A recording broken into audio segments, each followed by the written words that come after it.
Afternoon, everyone, and welcome to this week's sermon for Parshas Beha'alotcha from Woodford Forest Shul.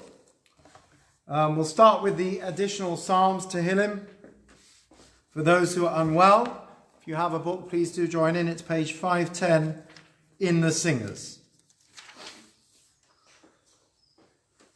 Shalom Alois Esoeina El Harim Me'ayin Yavoi Ezri Me'im Adonai Oiseh Shamayim V'oretz Al Yitein Lamoit Raglecha Al Yanum Shoimrecha Hinei lo Yanum V'lo Yishan Shoimeh Yisroel Adonai Shoimerecha Adonai Tzilcha Al Yad Yaminecha Yoimam HaShemesh Lo Yakeka V'yoreyach b'layla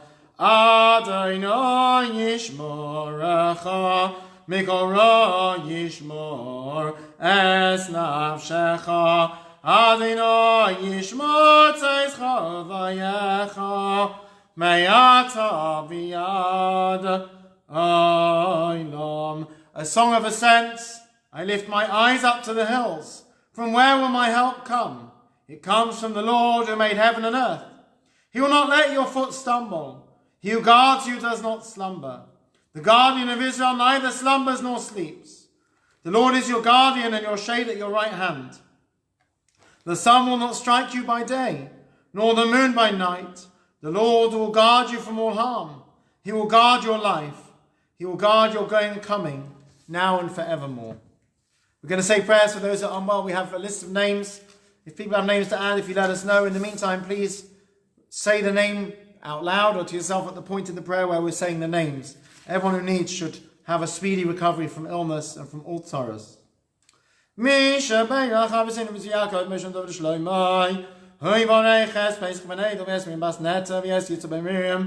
Chayfega bas Pesha, yes, Manish Pinchas ben Miriam, yes, Chana bas Nechama, yes, Yonasan ben Malka, yes, Esther bas Rezel Broch, yes, Chana Nechama bas Gisha, yes, Chaim Tobi Dovi ben Chayleia, yes, Abram Shag ben Sora Devira, yes, Baruch Shimon ben Fredo, yes, Pesach ben Shena Gita, yes, Sheva Sam ben Chana Liba, yes, Moshe Gershon ben Fega, yes, Yeshua Chuna ben Miriam, yes, Shlomo ben Mindel, yes, Avram ben Sora Peril, yes, Moshe Elimelech ben Masha Fega, yes, Mordechai David ben Cyril, yes, Yaakov ben Miriam, yes, Michael ben Henya, yes, Yonasan ben Sora, yes, Casrio ben Fredo, yes, Pinchas ben Liba, yes, Alexander Reuven ben Liba, yes, Yisro ben Rozachaya, yes, Roch ben Tovachaya, yes, Yudachayim ben Esther Brocha, yes, Reuven ben Chama Esther, yes, Yehuda ben Kayla, yes, Rafal Hirsch, Yona ben Chana, yes, Yirmiyahu ben Sora, yes, Wolf ben Pauline, yes, Yitzchak Isaac ben Yehudis Rachel, yes, Nazan ben Shoshana, yes, Mary ben Malka, yes, David ben Tova, yes, Moshe ben Shifra Roch, yes, Malka bas Chana, yes, Esther Chana bas Tavura, yes, Esther bas Rochel, yes, Herschel bas Rochel, yes, Francis bas Herschel, yes, Leah bas Karen, yes, Yael bas Sora, yes, Dina bas Sora, yes, Ima Masha bas Yacha, yes, Shlamit bas Chai Liba, yes, Tavura bas Sora Liba, yes, Galia bas Sora, yes, Yudis bas Bailey, yes, Leah bas Etol, Bavor Shem Nav Tzedakah Bavoram, Bis Chazek Yishboch Yimachim Aleihem, Lachim Lapos, Lachazik Alchayosam, Vishlach Lem, Erfush Nemishon Mechoyim, Mechogideim, Besoshev on the surface, the Nefesh Ruzakov, Hashtam Anglavisman Karim, V'naima Amen. Refush Lema. We wish a speedy recovery to all those who are unwell. We also wish long life to those with Yortzeit this week, and also to the family of Reverend Mockton, who many of you will know from Boundary Road, who sadly passed away today, and details will follow of Levi and Shiva arrangements. Wish long life to those with Yortzeit this week. Tomorrow, Ben Burke for his sister, Brian Henderson for his mother, Greta Kay for her husband, Rachel Palmer for her mother, Julian Rainsbury for his grandmother, Richard Sandler for his mother, and actually Reverend Mockton had Yortzeit for his sister tomorrow. On Sunday, Gloria Argy for her husband, Hilary Buskin for her mother, Ori Cohen for his wife, mother of Ronnie and Michael Cohen, Michael Farn for his father, Lester Clitt for his father, Stephen Miller for his father, Marilyn Sampson for her mother, and Nicholas Stein for her stepfather. On Monday, Brenda Benden for her mother, Susan Lee for her brother, and Anthony Michaels for his mother. On Tuesday, Stanley Kay for his mother-in-law.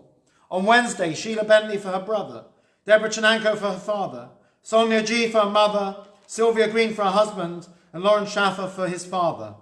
On Thursday, Marilyn Blitz for her father. On Friday, Susan Napper for her mother, Harvey Oster for his mother, Barbara Simia for her husband, and Edna Sinclair for her mother-in-law. Wish everyone long life and Chaim Aruchim.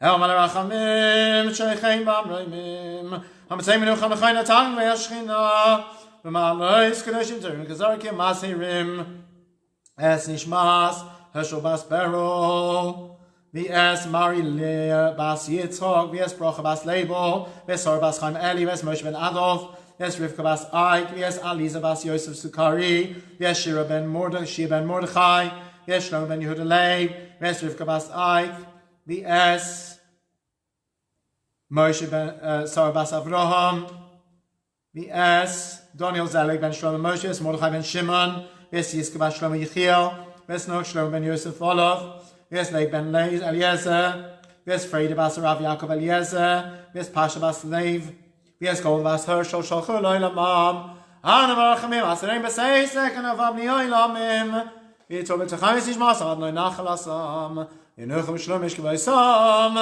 V'Naimar, Amen. On a much happier note, we wish a very happy, huge Mazel Tov to Jeanette and Robin, and Ari and Tanya on the birth of a son, grandson for Jeanette and Robin, great-grandson for Doreen Jacobs and Estella Isaacs. Wish you a hearty Mazel Tov, and Asher, of course, as well, his brother. A hearty Mazel Tov. Hope all well, and please God, the bris should be at the right time. We should have much nachas. It's lovely to have some simchas to celebrate in these difficult times. Also, Mazel Tov to Jeff Benden on his wonderful bar mitzvah last Sunday, second bar mitzvah, and to all those marking anniversaries, Sarah and Ben Saltman, Ross and Brian Lindsay, and to Mari Cohen and Belinda Taylor on her 60th birthday. Mazel Tov, and again, wish you simchas, and Belinda, wish you continued good health and success to do all the good things that you do for all of us. I was contemplating what to speak about today. I had an idea in my mind that it's the Parsha Beha'alotcha, and we often speak about light and lighting lamps. And then I thought, something that's been troubling me is, for want of a better way of summarizing it, the Black Lives Matter movement and the issues around it. Well, I'll start as always with a joke, although it's a serious matter, obviously. But it puts things in context, and then you'll see hopefully what my point is. And hopefully it's something we can all get behind, not because of specific movements or particular organizations, which always comes with challenges, often where organizations may unfortunately have their own prejudice sometimes. So you may know the story of the American tourist who comes to Moscow just after Glasnost, and he's talking to a local, and they're saying, it was so hard, people would come in the middle of the night into your home and harass you and question you, and you could be taken away in the middle of the night, and you never quite knew what was going on, and it was very scary times. And the American tourist says to the Russian, why didn't you just call the police? We as a people know what it's like to have mistrust of authorities. We have a family WhatsApp group. Some of my family in America were saying, it's terrible, the riots are going on, and why are people behaving in this way? And I did put at one point, and not everyone agreed with me, that my first thought was, we don't understand what it's like to be driving in your car and be pulled over by the police simply because of your skin color. They don't believe you can be driving a car like that. And to be constantly the target of suspicion. And then I said, actually, we do. Because you go back 70, 80 years, and our greatest fear as a people was somebody in a uniform. There is a story, I don't think it was CST, I think it was the precursor to CST, I don't know what the name of the organization was.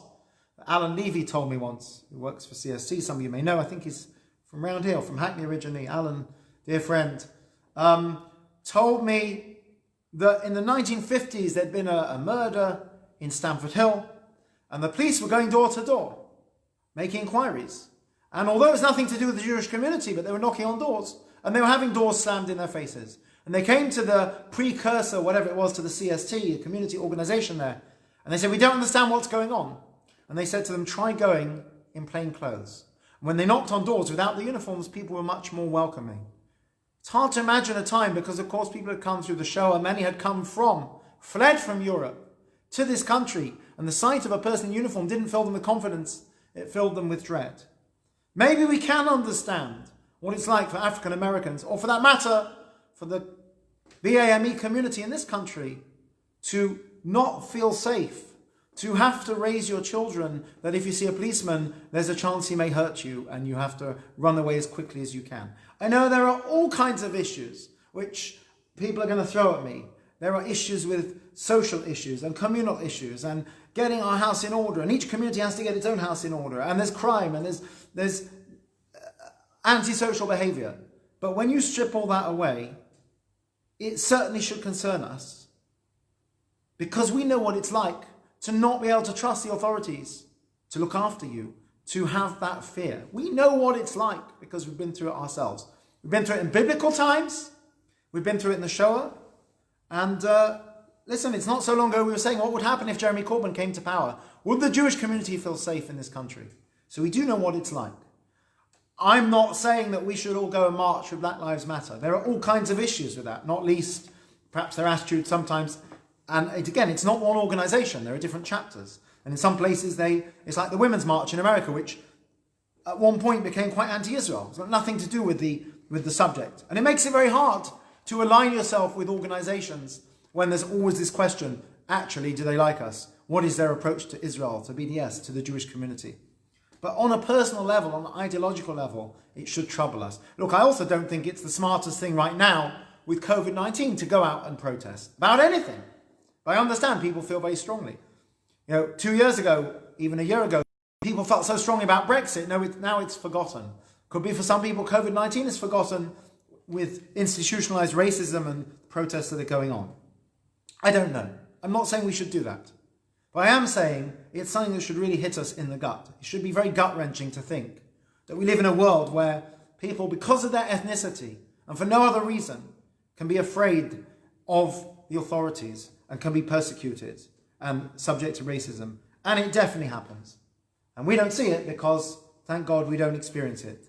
When I was a student, there was a big push at the time, like in many campuses, to get a lot of JSOC members and Jewish students involved in student politics, so that if an anti-Israel or anti-Jewish issue came up, which often used to happen in the Guild of Students, we had if not a majority, a lot of sort of people in there that could, it's a Jewish conspiracy essentially, that we could basically vote it down. And I remember being in the Guild Council, and I lived in Hillel House, I went to JSOC, I lived in a kind of middle-class Jewish bubble to a large extent. And it was just after a professor, I think at the University of Edinburgh, had made some outrageous comments about certain people with certain racial characteristics having lower intelligence and there being a scientific basis for this. And he was shouted down as a racist and a bigot. And he'd say, well, it's academic freedom, to publish these things. And I remember a debate about academic freedom. And a chap who, I remember him, he looked like Boris Johnson actually. He had long white floppy hair, blue eyes, very, BBC English, stood up and said, well, it's all about academic freedom, it's very simple. It's, you have the right to say whatever you want. And I looked at him and I said, excuse me.